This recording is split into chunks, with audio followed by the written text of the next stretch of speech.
Life insurance जरूरी या health insurance जरूरी। नमस्कार, लीड इंडिया की फाइनेंस मैनेजर सीरीज में आपका बहुत बहुत स्वागत है। आज हम इसी सवाल का जवाब जानेंगे हमारे फाइनेंशियल मैनेजर विकास अरोड़ा जी से। नमस्कार सर, आपका बहुत बहुत स्वागत है। नमस्कार मैम। जैसा कि हम अभी बात कर रहे थे, ये दो बहुत ही इम्पॉर्टेंट सवाल हैं जो हमने अपने पिछले सवालों से समझे हैं कि लाइफ इंश्योरेंस ज़रूरी है या फिर हेल्थ इंश्योरेंस ज़रूरी है। पहले कौन सा करें या दोनों ही करें? जी, ये बहुत अच्छी बात आपने पूछी कि क्या लाइफ इंश्योरेंस जरूरी है या हेल्थ इंश्योरेंस जरूरी है। तो मैं आपसे पूछना चाहूंगा कि पहले आप सांस लीजिए और अब सांस छोड़िए, तो दोनों में से क्या ज्यादा जरूरी था? दोनों ही जरूरी थे। लेना जरूरी था तो छोड़ना भी जरूरी था। बिल्कुल इसी तरह से लाइफ इंश्योरेंस और हेल्थ इंश्योरेंस दोनों ही जरूरी हैं, क्योंकि दोनों का अपना अपना रोल है। तो ये एज ए फाइनेंशियल एडवाइजर हमारी सजेशन रहती है कि आप दोनों ही जो हैं वो प्लान करें और एक सफिशिएंट कवर लें। तो पहले हम बात लाइफ इंश्योरेंस की ही कर लेते हैं। तो लाइफ इंश्योरेंस कैसे लेना चाहिए? ऑनलाइन लेना चाहिए या फिर फाइनेंशियल एडवाइजर की मदद से लेना चाहिए? जी, ये बहुत अच्छी बात आपने पूछी कि लाइफ इंश्योरेंस जो है वो हमेशा एडवाइजेबल रहता है कि हम एक फाइनेंशियल एडवाइजर की मदद से लें। उसका रीजन ये रहता है कि देखिए, जो एग्रीगेटर्स अवेलेबल हैं ऑनलाइन, वहां हमें प्लान मिल जाता है लेकिन प्लानिंग नहीं मिलती। और लाइफ इंश्योरेंस का एक एस्पेक्ट होता है पॉलिसी खरीदना और दूसरा एस्पेक्ट होता है क्लेम्स का सेटल होना, चाहे वो डेथ क्लेम है या वो मैच्योरिटी क्लेम है। तो यदि इस तरह का कोई क्लेम आता है तो क्या मैं चाहूंगा कि मैं या मेरी फैमिली वहां जाके ये फॉर्मेलिटीज पूरी करती रहे और फिर उसके बाद क्लेम्स के लिए फॉलो अप करे, या मैं चाहूंगा कि एक एडवाइजर जो है वो मेरे को हेल्प करे मेरे क्लेम को कन्वीनियंटली सेटल करने में। तो यहां एक एडवाइजर का रोल आता है जो मेरे लिए इस ट्रांजिशन को बहुत स्मूथ कर देता है कि जब भी कोई मैच्योरिटी या डेथ क्लेम आता है तो मेरी फैमिली को रन अराउंड नहीं करना पड़ता और जो क्लेम है वो कन्वीनियंटली सेटल हो जाता है। तो लाइफ इंश्योरेंस लेना कितने का चाहिए? ये एक बहुत बड़ा सवाल है बेसिक, कि कितने तक का हमारा प्लान होना चाहिए? जी, लाइफ इंश्योरेंस कवर जो है जितनी हमारी एनुअल इनकम है उसका एटलीस्ट 10 to 15 टाइम्स होना चाहिए।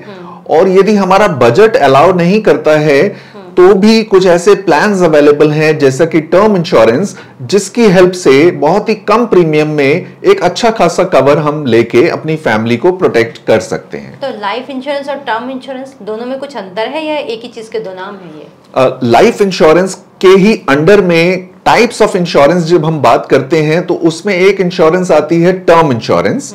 टर्म इंश्योरेंस जो है वो बेसिकली प्योर रिस्क कवर है। अब टर्म इंश्योरेंस के अंदर जो रिस्क कवर है वो इस तरीके से है कि यदि मुझे कुछ हो गया तो मेरी फैमिली को सम इंश्योर्ड पे हो जाता है, और यदि मैं सरवाइव कर गया तो वो अमाउंट चला जाता है, उस अमाउंट से कुछ वापस नहीं आता। जैसा कि हमारी व्हीकल इंश्योरेंस, जब हम गाड़ियों का इंश्योरेंस कराते हैं तो यदि कोई क्लेम आया तो पे हो गया, यदि कोई क्लेम नहीं आया तो वो अमाउंट गया। अच्छा, तो वो जाता ही रहता है। जी।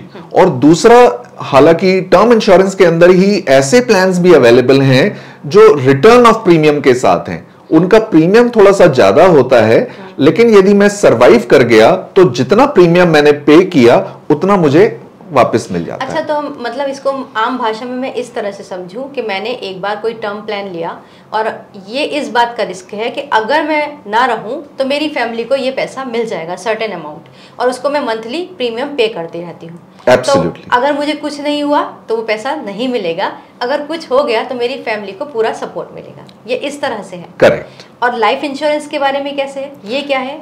देखिए, लाइफ इंश्योरेंस जो है वो हमारी लाइफ में जो अलग अलग गोल्स आते हैं, जैसे बच्चों की एजुकेशन, बच्चों की मैरिज, हमारा रिटायरमेंट, उसके लिए बहुत काम आते हैं। तो मान लीजिए कोई इंडिविजुअल है जिसकी एज है 30 से 35 के आसपास, और मान लेते हैं उनके बच्चों की एज है 5 साल और 10 साल। तो जो बच्चे हैं जब वो 17 या 18 साल के होंगे और अपनी 12th कंप्लीट करके अपनी एजुकेशन के लिए एंटर करेंगे, उस टाइम पे फैमिली को एक लमसम अमाउंट चाहिए होगा उनकी एजुकेशन को फंड करने के लिए। उसके बाद अप्रोक्सीमेटली 21 या 22 साल की एज पे जब वो अपनी पोस्ट ग्रेजुएशन हायर एजुकेशन के लिए जाएंगे, उस टाइम पे फिर एक फैमिली को एक सर्टेन अमाउंट की जरूरत होगी। इसी तरह से जब वो रिटायर होंगे खुद और 55 या 60 साल की एज पे होंगे, तो वो चाहेंगे कि उनको 25 लाख, 50 लाख या 1 करोड़ का कॉर्पस मिले, जिससे वो अपने आने वाली 20, 25, 30 साल की रिटायरमेंट लाइफ को, जब उनकी इनकम स्टॉप हो गई है, उसको वो फंड कर सकें। वहां हमारे रिटायरमेंट प्लान्स काम आते हैं। तो ये जो इंश्योरेंस है, लाइफ इंश्योरेंस, ये टर्म कितना होता है, पीरियड कितना होता है इसका? जी, लाइफ इंश्योरेंस जो है उसमें भी अलग अलग तरह के प्लान्स होते हैं। कुछ प्लान्स हैं जो 5 साल के भी होते हैं, कुछ 10 साल के हैं, 15 साल, 20 साल, 25 साल, इस तरह से अलग अलग एज ग्रुप्स के लिए, अलग अलग रिक्वायरमेंट्स के लिए अलग अलग प्लान्स होते हैं। तो एक बार में कई प्लान भी ले सकते हैं? सपोज हमने 5 साल का एक ले लिया, 10 साल का एक ले लिया, ऐसे भी लिया जा सकता है? बिल्कुल ले सकते हैं जी।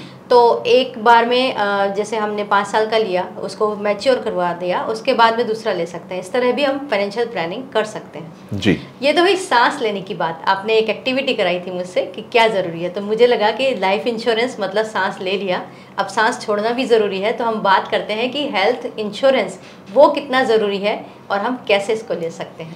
जी, हेल्थ इंश्योरेंस भी बहुत जरूरी है। जिस तरह से मेडिकल इन्फ्लेशन हमारे देश में बहुत तेजी से बढ़ रहा है, करीब 20 से 21% मेडिकल इन्फ्लेशन है, यानी कि जो इलाज आज 1 लाख का होता था, अगले साल वो 1,20,000 का होता है। तो मेडिकल इन्फ्लेशन और मेडिकल कॉस्ट को कवर करने के लिए हेल्थ इंश्योरेंस का एक सफिशिएंट कवर होना बहुत जरूरी है। तो एटलीस्ट यदि हम मेट्रो सिटी में हैं तो 10 से 15 लाख का हमारा एक इंश्योरेंस कवर बेयर मिनिमम होना ही चाहिए। और यहां भी एडवाइजर का रोल आता है कि हमेशा हमें जो हेल्थ इंश्योरेंस पॉलिसी है वो भी हमें एक अच्छे फाइनेंशियल एडवाइजर, इन्वेस्टमेंट प्लानर की हेल्प से लेना चाहिए, इंश्योरेंस एडवाइजर की हेल्प से लेना चाहिए। उसका एक अच्छा रीजन ये रहता है कि जब भी कोई क्लेम ट्रिगर करता है और हमने पॉलिसी जो है किसी एडवाइजर के थ्रू ली है, तो सबसे पहले तो हमें एडवाइजर का सपोर्ट रहता है। एडवाइजर जो है वो हमें प्रोसेस गाइड करते हैं, वो हमें हेल्प करते हैं।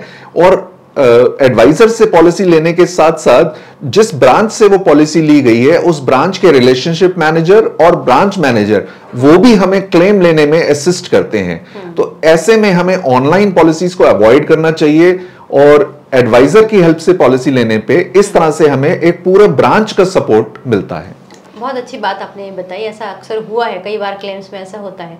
अब एक हम आजकल एक और चीज़ भी देख रहे हैं, जब हम क्लेम करने जाते हैं तो पता चलता है, एक ऐड भी आ रहा है कि इसके साथ ग्लव्स और इसका खर्चा फ्री है, इसके लिए अलग से कुछ।